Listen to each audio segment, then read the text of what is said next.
Viewers, എല്ലാവർക്കും ദിജോസ് വേൾഡിൻ്റെ പുതിയൊരു വീഡിയോയിലേക്ക് സ്വാഗതം. പ്രഗ്നൻ്റ് ആകുന്ന സ്ത്രീകൾക്ക് ഉണ്ടാകുന്ന മറ്റൊരു മാറ്റത്തിനെ പറ്റിയിട്ടാണ്. ഇത് ഒരുപാട് സ്ത്രീകൾ പറഞ്ഞിട്ടുള്ള വളരെ കോമൺ ആയിട്ടുള്ള ഒരു പ്രഗ്നൻസി ലക്ഷണമാണ് കേട്ടോ. ഭയങ്കര വിയേർഡ് ആയിട്ടുള്ള പ്രഗ്നൻസി ലക്ഷണമൊന്നുമല്ല. ഒരുപാട് പേര് ഈ ഒരു സിംറ്റം ചോദിച്ചിട്ട് ചേച്ചി പ്രഗ്നൻസി ആണോ എന്ന് ചോദിക്കാറുണ്ട്. അതിനുശേഷം അങ്ങനെ ഉണ്ടാവാറുണ്ടെന്ന് പറയുമ്പോഴേക്കും ടെസ്റ്റ് ചെയ്തിട്ട് പോസിറ്റീവായി എന്നും പറയാറുണ്ട് കേട്ടോ. അപ്പോൾ ഈ ലക്ഷണം എന്താണെന്ന് നമുക്ക് നോക്കാം. വീഡിയോ നമുക്ക് സ്റ്റാർട്ട് ചെയ്യാം. തുടക്കത്തിൽ തന്നെ പറയട്ടെ, ഇത്തരത്തിലുള്ള പ്രഗ്നൻസി ലക്ഷണങ്ങൾ കാണുന്നുണ്ടെങ്കിലും ഇത്തരത്തിലുള്ള പ്രഗ്നൻസി ലക്ഷണങ്ങളെ പറ്റിയിട്ട് വീഡിയോസ് ചെയ്യുന്നുണ്ടെങ്കിലും നിങ്ങളിത് കേട്ടിട്ട് ഓവറായിട്ട് സ്ട്രെസ്ഡ് ആവാതിരിക്കുക. ഇത്തരത്തിലുള്ള ലക്ഷണങ്ങൾ നിങ്ങൾക്ക് കാണുന്നുണ്ടെങ്കിൽ ശരീരം ശ്രദ്ധിക്കുക, കാണുന്നില്ലെങ്കിലും നിങ്ങൾ ശരീരം ശ്രദ്ധിക്കണം. കാരണം യാതൊരു തരത്തിലുള്ള പ്രഗ്നൻസി ലക്ഷണങ്ങളും ഇല്ലാതെ പ്രഗ്നന്റ് ആകുന്ന ഒരുപാട് സ്ത്രീകളുണ്ട്. അതുപോലെ തന്നെ ഈ ലക്ഷണങ്ങളൊക്കെ കണ്ടിട്ട് പീരീഡ്സ് ആകുന്ന ഒരുപാട് പേരുണ്ട്. അപ്പൊ നമ്മൾ ജസ്റ്റ് ചെയ്യേണ്ടത് ഇത്തരത്തിലുള്ള ലക്ഷണങ്ങൾ കാണുമ്പോഴേക്കും ശരീരം ഒന്ന് ശ്രദ്ധിക്കുക. അതായത് മറ്റുള്ള കാര്യങ്ങളൊക്കെ ചെയ്യുമ്പോഴേക്കും ഫിസിക്കൽ കോണ്ടാക്ട് ചെയ്യാനായിട്ടുള്ള ഒരു ഇൻട്രസ്റ്റ് വരുമ്പോൾ അതിൽ നിന്നൊന്ന് പിന്മാറുക. അതുപോലെ ശരീരത്തിലോട്ട് നല്ല ഹെൽത്തി ആയിട്ടുള്ള ഭക്ഷണങ്ങൾ എത്തിക്കാൻ നോക്കുക. നല്ല രീതിയിൽ സ്ട്രെസ്ഡ് അല്ലാതെ നല്ല രീതിയിൽ ജീവിക്കാനായിട്ട്, അതായത് പീസ്ഫുൾ ആയിട്ട് നിൽക്കാനായിട്ട് ശ്രദ്ധിക്കുക. ഇതെല്ലാമാണ് നിങ്ങൾ ആ ഒരു ഓവുലേഷൻ കഴിഞ്ഞിട്ടുള്ള സമയങ്ങളിൽ ഏറ്റവും കൂടുതൽ ചെയ്യേണ്ടത് കേട്ടോ. അപ്പോൾ ഇന്നത്തെ വീഡിയോയിൽ സംസാരിക്കാനായിട്ട് പോകുന്നത് നമ്മളിൽ ഉണ്ടാകുന്ന കാല് മരവിപ്പിനെ പറ്റിയിട്ടാണ്. പ്രഗ്നന്റ് ആകുന്ന ഒരു സ്ത്രീക്ക് കാലിൽ വ്യത്യാസം ഉണ്ടാകുമോ? ഒരുപാട് പേര് ചോദിക്കുന്ന ഒരു കാര്യമാണ്. പ്രഗ്നന്റ് ആകുന്ന ഒരു സ്ത്രീക്ക് കാലിലും വ്യത്യാസം ഉണ്ടാകും.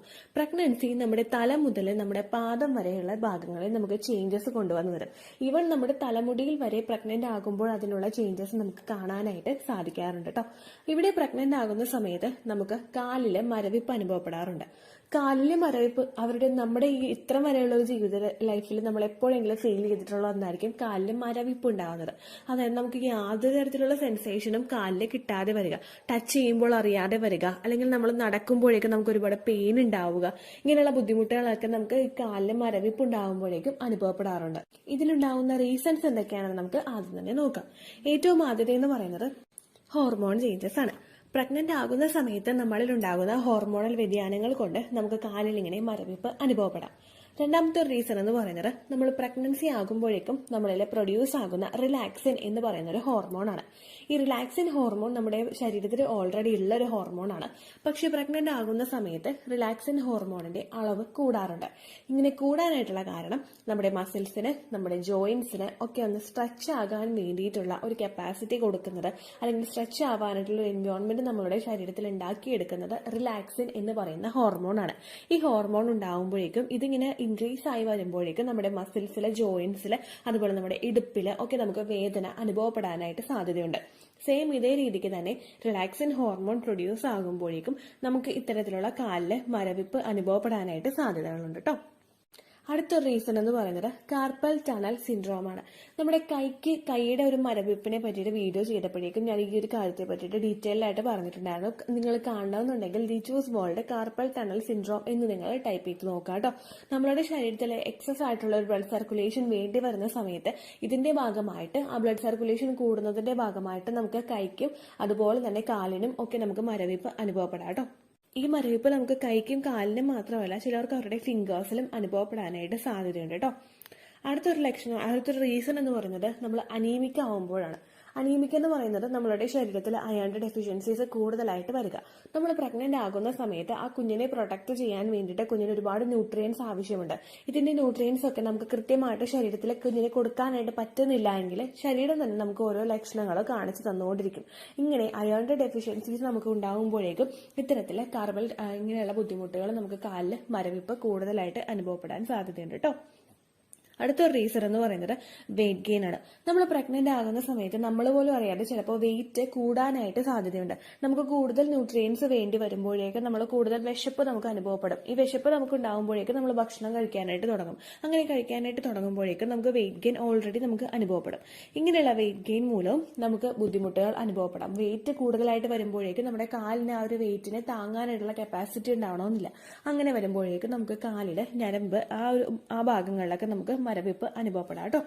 ഇനി ഒരു സെക്കൻഡ് ട്രൈമസ്റ്ററും അതുപോലുള്ള ലാസ്റ്റ് ട്രൈമസ്റ്ററും ഒക്കെ ആകുമ്പോഴേക്കും പലർക്കും ഇത്തരത്തിലുള്ള ലക്ഷണങ്ങൾ കാണാറുണ്ട്. ഇങ്ങനെ ലക്ഷണങ്ങൾ കാണുന്നത് നമ്മുടെ ആ ഒരു യൂട്രസ് ഗ്രോ ആകുന്നതിനനുസരിച്ചിട്ടും അതൊന്ന് ഫുൾ ആവാൻ തുടങ്ങുമ്പോഴേക്കും, അതായത് ലാസ്റ്റത്തെ ട്രൈമസ്റ്റർ ഒക്കെ ആകുമ്പോഴേക്കും യൂട്രസ് ഒന്ന് ഫുൾ ആവാനായിട്ട് തുടങ്ങുമല്ലോ. ഇങ്ങനെയൊക്കെ വരുമ്പോഴേക്കും അവിടെ പ്രഷർ നമുക്ക് അനുഭവപ്പെടാം. ഈ പ്രഷർ നമ്മുടെ ലോവർ ബോഡിയിലോട്ട് പോകുമ്പോഴേക്കും അതിന്റെ ഭാഗമായിട്ട് നമുക്ക് ഈ ഒരു ബുദ്ധിമുട്ട് അനുഭവപ്പെടാം കേട്ടോ. ഇനി ഇങ്ങനെയുള്ള വ്യത്യാസങ്ങളെ ഏറ്റവും കൂടുതൽ നമ്മൾ കാണുന്നത് എപ്പോഴൊക്കെയാണെന്ന് നമുക്ക് നോക്കാം. നമ്മൾ രാവിലെ ഉറക്കം എഴുന്നേറ്റ് വരുന്ന സമയത്ത് നമുക്ക് ഈ ബുദ്ധിമുട്ട് അനുഭവപ്പെടാം. അതുപോലെ തന്നെ ഇടയ്ക്ക് നമ്മൾ ഉച്ചയുറക്കത്തിനൊക്കെ കയറുന്നവരുണ്ടാവുമല്ലോ, അങ്ങനെയുള്ളവർക്കൊക്കെ ഒന്ന് ഷോർട്ടായിട്ടൊരു ഉച്ചയുറക്കമൊക്കെ ഒന്ന് ഉറങ്ങി എഴുന്നേറ്റ് വരുമ്പോഴേക്കും നമുക്ക് ഈ ഒരു അസ്വസ്ഥത ഉണ്ടാകാം. നമുക്ക് കൈക്ക് മരവിപ്പ് അനുഭവപ്പെടാം, നമുക്ക് കാലിലും മരവിപ്പ് അനുഭവപ്പെടാം കേട്ടോ. അപ്പോൾ ഇത് പ്രിവെന്റ് ചെയ്യാൻ വേണ്ടിയിട്ട് നമുക്ക് എന്തെല്ലാം കാര്യങ്ങൾ ചെയ്യണമെന്ന് നമുക്ക് നോക്കാം. കൂടുതൽ സഡൻ ആയിട്ടുള്ള മൂവ്മെന്റ്സ് നമ്മൾ അവോയ്ഡ് ചെയ്യുക. അതായത് പെട്ടെന്ന് അങ്ങോട്ട് തിരിഞ്ഞ് നീങ്ങിയിട്ടുള്ള മൂവ്മെന്റ്സ് ഉണ്ടാവുമല്ലോ, അങ്ങനെയുള്ള മൂവ്മെന്റ്സ് നമ്മൾ അവോയ്ഡ് ചെയ്യുക. അതുപോലെ തന്നെ ഇരിക്കുന്നുണ്ടെങ്കിൽ അത് കംഫർട്ടബിൾ ആയിട്ടുള്ള ഒരു പൊസിഷനിൽ ഇരിക്കുക. നമ്മൾ കൂടുതൽ നേരമൊക്കെ നിലത്ത് ഇങ്ങനെ കുത്തി ഇരുന്ന് കഴിഞ്ഞാൽ അതുമൂലം നമുക്ക് വേദനയും ബുദ്ധിമുട്ടും ഒക്കെ അനുഭവപ്പെടാം കേട്ടോ. അതുപോലെ തന്നെ നമ്മൾ ശ്രദ്ധിക്കേണ്ടത് ഇങ്ങനെയുള്ള കാര്യങ്ങൾ അവോയ്ഡ് ചെയ്യാൻ വേണ്ടിയിട്ട് നമ്മളുടെ ശരീരത്തിലെ ബ്ലഡ് സർക്കുലേഷൻ കൂട്ടാൻ വേണ്ടിയിട്ട് സഹായിക്കുന്ന ഭക്ഷണങ്ങൾ ഉണ്ടാകും. അത് കൂടുതലായിട്ട് കഴിക്കാം. ബ്ലഡ് സർക്കുലേഷൻ നമുക്ക് എങ്ങനെ വർദ്ധിപ്പിക്കാമെന്ന് ചോദിച്ചു കഴിഞ്ഞാൽ ബീട്രൂട്ട് കഴിക്കുന്നത് നല്ലതാണ്, അതുപോലെ പോമഗ്രാനൈറ്റ് കഴിക്കുന്നത് നല്ലതാണ്. ഇങ്ങനെ അയൺ റിച്ച് ആയിട്ടുള്ള ഭക്ഷണങ്ങളൊക്കെ കൂടുതലായിട്ട് കഴിച്ചു കഴിഞ്ഞാൽ അനീമിക് ആവാതിരിക്കുകയും അതുപോലെ ഇത്തരത്തിലുള്ള ബുദ്ധിമുട്ടുകൾ നമുക്ക് ഉണ്ടാവാതിരിക്കുകയും ഒക്കെ ചെയ്യും കേട്ടോ. അടുത്തതായിട്ട് നമ്മൾ ശ്രദ്ധിക്കേണ്ടത് ബ്ലഡ് സർക്കുലേഷൻ ഇൻക്രീസ് ചെയ്യാൻ വേണ്ടിയിട്ട് സഹായിക്കുന്ന എക്സസൈസ് ചെയ്യാൻ വേണ്ടിയിട്ടാണ്.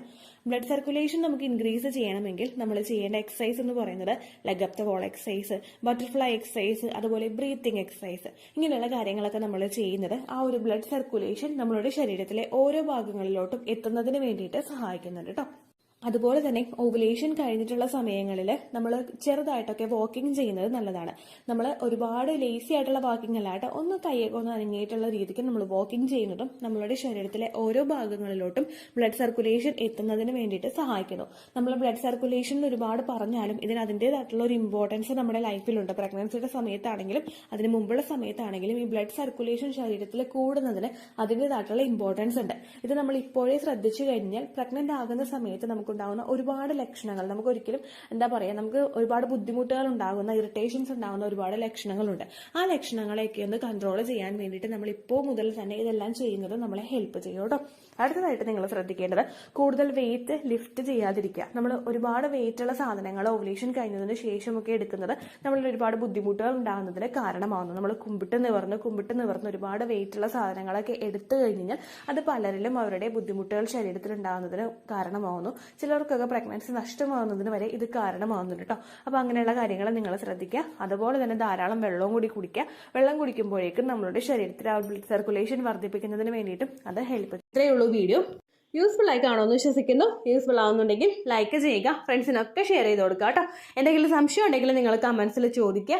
പണ്ടത്തെ വീഡിയോയ്ക്ക് കമൻസ് ഇടുന്നവർക്ക് റിപ്ലൈ ലഭിക്കുന്നില്ലെങ്കിൽ ലേറ്റസ്റ്റ് ആയിട്ട് ഞാൻ ഏത് വീഡിയോ ആണോ അപ്ലോഡ് ചെയ്യുന്നത് അതിന് താഴെ കമൻറ്റ് ഒന്ന് കോപ്പി പേസ്റ്റ് ചെയ്യാനായിട്ട് ശ്രദ്ധിക്കുക കേട്ടോ.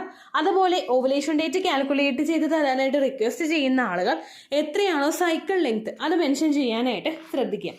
സൈക്കിൾ ലെങ്ത് എന്നതുകൊണ്ട് ഉദ്ദേശിച്ചത് ഓരോ മാസവും എത്ര ദിവസം കൂടുമ്പോഴാണോ ബ്ലീഡിങ് വരുന്നത് അതാണ് സൈക്കിൾ ലെങ്ത്. കഴിഞ്ഞ മാസം ഒരു 8-ാം തീയതിയാണ് ബ്ലീഡിങ് ആയതെങ്കിൽ ഈ മാസം 6-ാം തീയതിയാണ് ബ്ലീഡിങ് ആയതെങ്കിൽ കഴിഞ്ഞ മാസം 8-ാം തീയതി മുതൽ ഈ മാസം 6-ാം തീയതി വരെ എത്ര ദിവസമുണ്ടോ അത് കാലണ്ടറിൽ എണ്ണി തിട്ടപ്പെടുന്നതാണ് നിങ്ങളുടെ സൈക്കിൾ ലെങ്ത്. സൈക്കിൾ ലെങ്ത് നമ്മൾ കൃത്യമായിട്ട് കാൽക്കുലേറ്റ് ചെയ്യുകയാണെങ്കിൽ ഓവുലേഷൻ ഡേറ്റ് എളുപ്പത്തിൽ കണ്ടുപിടിക്കാൻ വേണ്ടിയിട്ട് ഒരുപാട് ആപ്ലിക്കേഷൻസും ഒരുപാട് ഓൺലൈൻ ആയിട്ടുള്ള വെബ്സൈറ്റുകളും ഇന്ന് നമുക്ക് അവൈലബിൾ ആണ്. പ്ലേ സ്റ്റോറിൽ പോയിട്ട് ഓൺലൈൻ ഓവുലേഷൻ ട്രാക്കർ എന്ന് ടൈപ്പ് ചെയ്ത് കഴിഞ്ഞാൽ നിങ്ങൾക്ക് അതുമായിട്ട് ബന്ധപ്പെട്ടിട്ടുള്ള ആപ്ലിക്കേഷൻസ് കിട്ടും. അത് പറ്റുന്നില്ല എങ്കിൽ ഗൂഗിളിൽ പോയിട്ട് ഓൺലൈൻ ഓവുലേഷൻ കാൽക്കുലേറ്റർ എന്ന് ടൈപ്പ് ചെയ്ത് കഴിഞ്ഞാൽ അതുമായിട്ട് ബന്ധപ്പെട്ടിട്ടുള്ള വെബ്സൈറ്റുകൾ നിങ്ങൾക്ക് കിട്ടും. അതിൽ നിങ്ങളുടെ ലാസ്റ്റ് മന്തിലെ മെൻസ്ട്രേഷൻ്റെ ഡേറ്റും ഒപ്പം ഞാൻ ഈ പറഞ്ഞ രീതിക്ക് നിങ്ങൾ കാൽക്കുലേറ്റ് ചെയ്യുന്ന സൈക്കിൾ ലെങ്ത്തും എൻ്റർ ചെയ്ത് കൊടുക്കുകയാണെങ്കിൽ നിങ്ങൾക്ക് കൃത്യമായിട്ട് ഓവുലേഷൻ ഡേറ്റ് കണ്ടുപിടിക്കാനായിട്ട് സാധിക്കും.